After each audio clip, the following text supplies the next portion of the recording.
sisa dapur hari ini lumayan banyak. Ada sisa nasi, ada sisa kecambah. Nah, karena lumayan banyak, kemudian di belakang rumah itu juga ada pohon pepaya yang ada busuk akarnya. Jadi nanti akan kita manfaatkan untuk pakan ayam. Tapi tidak kita berikan langsung, kita proses fermentasi terlebih dahulu. Assalamualaikum warahmatullahi wabarakatuh. Pagi ini sampah dapur lumayan banyak. Ada sisa nasi, ada sisa kecambah. Di belakang rumah itu juga ada pepaya yang mau mati tanamannya. Jadi karena agak banyak, ini nanti akan kita fermentasi untuk pakan ayam.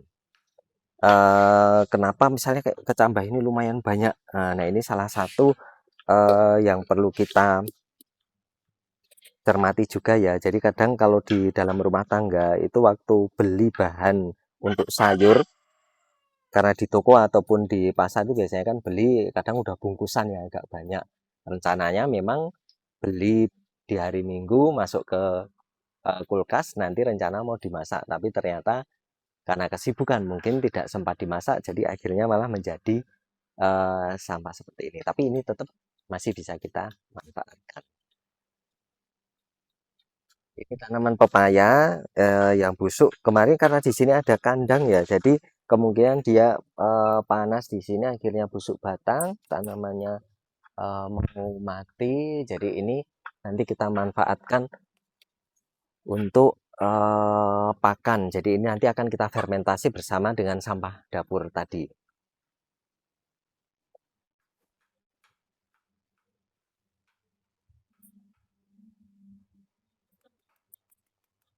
Untuk pepaya, bahan-bahan seperti ini harus kita cacah dulu. Intinya memang ukurannya nanti akan menjadi lebih kecil. Pepaya ini bagus ya untuk pakan ternak karena dia mengandung vitamin, dia juga mengandung enzim-enzim, salah satunya enzim untuk membantu memperlancar pencernaan ternak. Kemudian untuk bahan yang kedua ini kebetulan ini bahan yang bagus banget ya. Ini kecambah. Sebenarnya kecambah itu bagus untuk pembuatan pupuk ya, pupuk organik cair ya. Tapi karena ini memang udah agak layu dan ada bahan yang lain, nanti kita akan membuat pupuk pakan fermentasi untuk ayam. Jadi kecambah itu sebenarnya bahan yang bagus ya. Dia setelah berkecambah kayak gini, sebenarnya dia proteinnya meningkat agak tinggi ya. Kemudian kalau dari biji menjadi kecambah, itu biasanya nanti ada anti nutrien yang menurun drastis. Jadi nutriennya nanti bisa dimanfaatkan maksimal untuk ayam, diserap oleh ayam. Dan ini ada sisa nasi.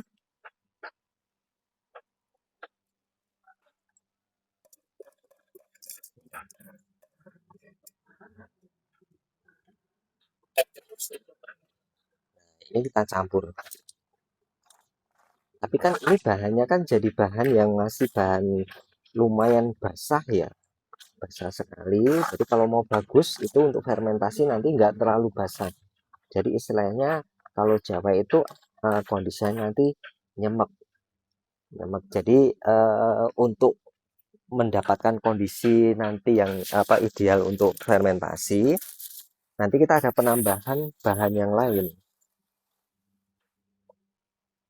Tidak terlalu basah seperti ini, kita ada penambahan dedak atau bekatul ya. Nah, dedak sama bekatul ini juga atau bekatul ini juga bagus ya karena dia kandungan proteinnya tinggi, ada kandungan vitamin dan terutama dia kandungan karbohidratnya juga ada. Karena sebenarnya nanti fungsi dari fermentasi itu dia adalah penguraian dari karbohidrat ya. Nanti dipecah menjadi gula yang lebih sederhana sehingga bisa dimanfaatkan oleh hewan. Jadi dia nanti penyerapannya akan lebih maksimal karena udah terurai atau terfermentasi. kalau kayak gini kondisinya kayak gini, nanti kita lihat ya, masih kalau masih ngempel-ngempel kayak gini masih terlalu basah, kita masih bisa tambahkan dedak atau bekatulnya.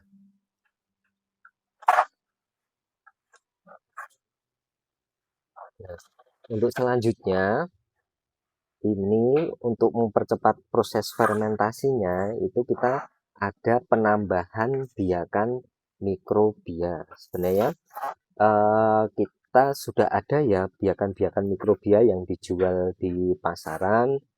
Ada beberapa merek nanti bisa digunakan itu untuk fermentasi. Dalam bahan itu sebenarnya memang ada beberapa mikroba, kayak mikroba untuk yang pemecah karbohidrat menjadi gula yang lebih sederhana ya. Ada yeast, ada rabi, ada beberapa mikroba yang lain juga.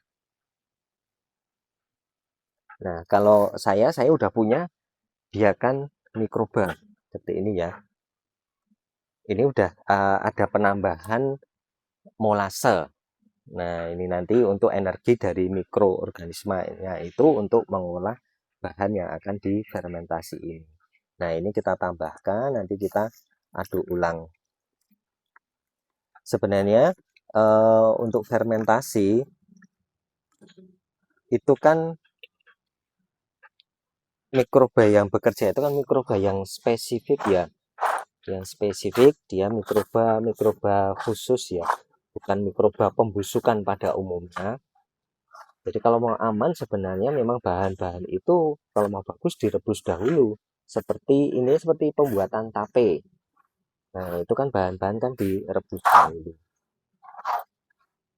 Tapi kalau skala banyak untuk pakan ternak seperti ini ya kita cukup kayak gini aja, yang penting bahannya itu bukan bahan yang benar-benar busuk ya.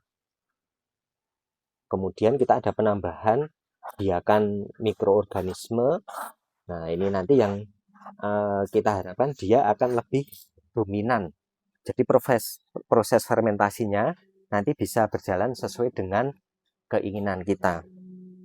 Jadi proses ini nanti sebenarnya masih ada dua kemungkinan, fermentasinya berhasil atau fermentasinya gagal.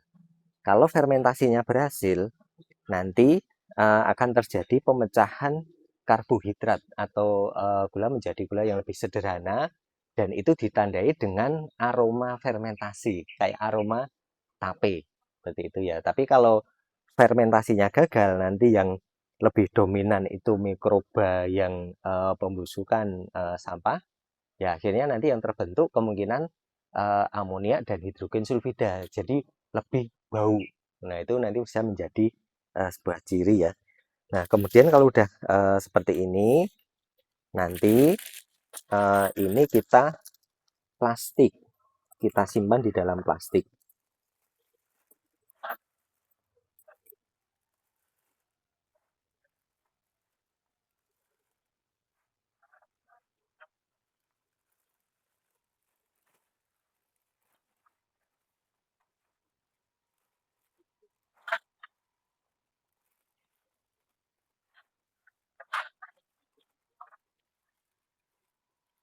Ini kita padatkan ya. Sebenarnya untuk fermentasi itu proses yang bekerja itu proses beberapa bakteri itu bakteri anaerob ya.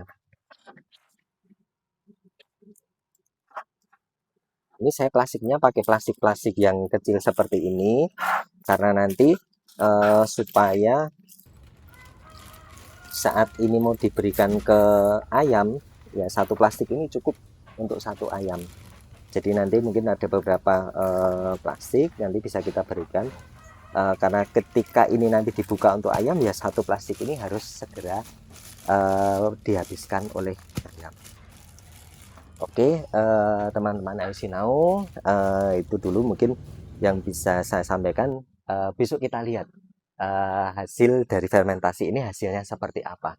Jadi ikuti terus channel Ayo Sinau. Yang belum subscribe silahkan subscribe, kasih komentar. Misalnya kalian punya ide yang lain tentang apa fermentasi atau bahan fermentasi, yang jelas kita manfaatkan sisa-sisa dapur, kita manfaatkan sampah supaya pengolahan sampah itu akan lebih mudah dari sumbernya. Jadi sampah dapur itu masih bisa kita manfaatkan, nanti kita olah menjadi pakan, seperti ini kita berikan ke ayam, dan ayam itu akan memberikan nanti telur dan daging ke kita. Kembali lagi ke dapur. Dari dapur keluar sebagai sampah, tapi kita olah, nanti kembali lagi ke dapur dalam bentuk telur dan daging. Terima kasih. Assalamualaikum warahmatullahi wabarakatuh.